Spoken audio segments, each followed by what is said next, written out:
నా ప్రియ సహోదర సహోదరి, నీవు ప్రార్థన చేయనప్పుడు ఒకసారి హన్నాని జ్ఞాపకం తెచ్చుకును. దేవుడు నీ ప్రార్థన ఆలకిస్తున్నాడు. విరిగి నలిగిన హృదయంతో ప్రార్థించు.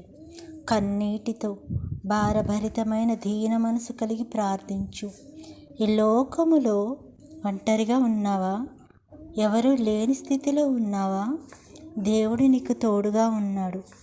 ఆయన నిన్ను ఆదరిస్తున్నాడు. నీ భారాన్ని దేవునికి అప్పగించు. ఆయన నీకు నెమ్మదిని, సమాధానాన్ని దయచేయును. నీ ప్రార్థన, నీ కన్నీరు ఎంత విలువైనవో తెలుసా? మరచిపోకుమా. సైన్యములకు అధిపతి అగు యెహోవా నీ ప్రార్థన అంగీకరిస్తున్నాడు.